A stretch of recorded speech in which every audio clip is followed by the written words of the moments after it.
Gusto ko pong maliwanagan yung nasa Matthew 18, verse 22. Yun lang po, Brother Eli, yung pagpapatawad ng 70 times 7. Time po natin yung Mateo 18:22, kapatid.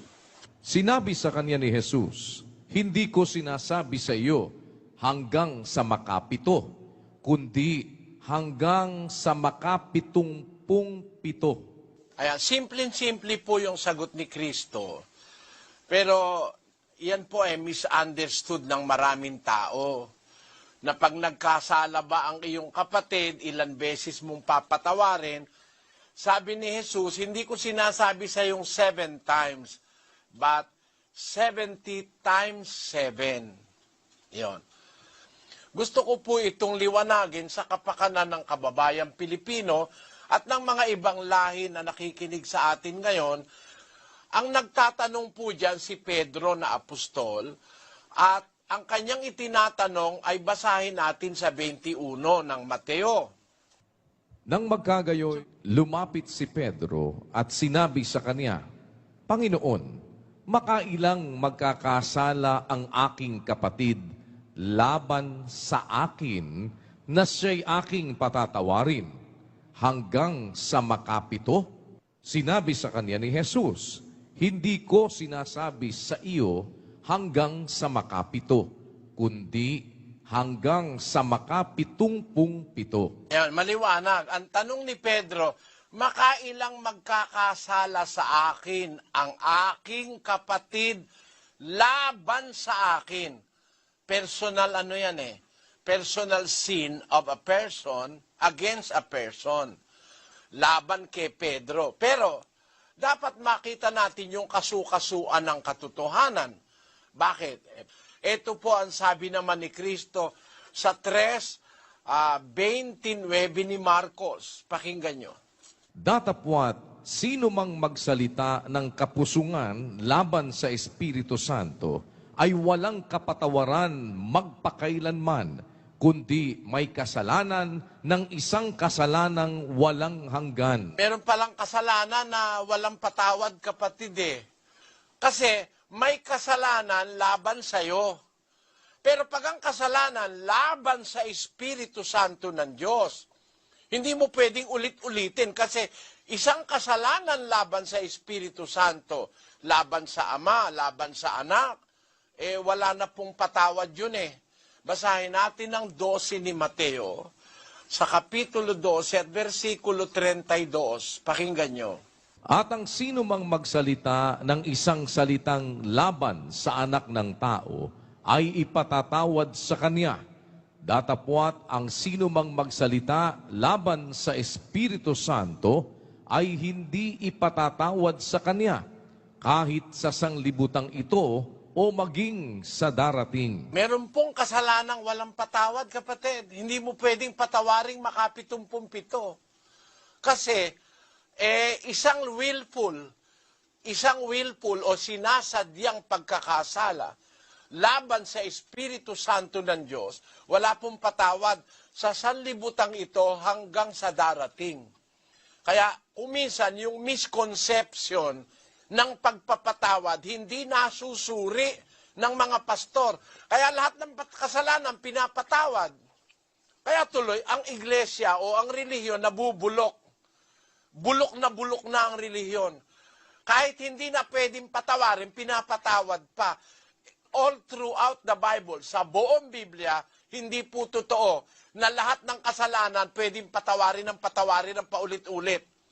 Maaari kung hindi mo alam, mapatawad ka. Because of ignorance, sabi nga ni Pablo, ginawa ko na walang kamalay-malay sa kawalan ng pananampalataya. Kaya napatawad siya. Kahit namusong siya nung una. Pero pagka alam mo na, hindi mo pwedeng ulit-ulitin na alam mo ng pamumusong, inuulit-ulit mo. Kasi doon po nagkakamali ang pagbabasa ng nagbabasa ng Biblia. Iniisa niya yung lahat. Pero kung i-specific natin, miski ang mga apostol, kagaya ng mga unang apostol ni Kristo sa Biblia, pakinggan nyo ang sabi niya sa 20 ng Juan, sa 22, 20-22. At nang masabi niya ito, sila'y hiningahan niya at sa kanila'y sinabi, tanggapin ninyo ang Espiritu Santo. Sino mang inyong patawarin ng mga kasalanan ay ipinatatawad sa kanila. Sino mang hindi ninyo patawarin ng mga kasalanan ay hindi pinatatawad. Pagka ang isang mangangaral may Espiritu Santo ng Diyos, alam niya kung sino yung papatawarin niya. Kaya ang sabi ng Panginoong Hesus, tanggapin niyo Espiritu Santo. Sino mang patawarin niyo, patatawarin siya. Ang hindi niyo patawarin, hindi rin papatawarin. Sa mga kapatid, meron talagang hindi pwedeng patawarin. Pagka pinatawad mo yung hindi dapat patawarin, ikaw naman ang nanganganib. 19:2 ng ikalawang kronika. Pakinggan niyo ang sabi ng Panginoon. At si Jehu na anak ni Hanani na taga-Kita ay lumabas na sinalubong siya at sinabi sa Haring Hosapat, tutulungan mo ba ang mga masama at mamahalin yaong mga napopuot sa Panginoon?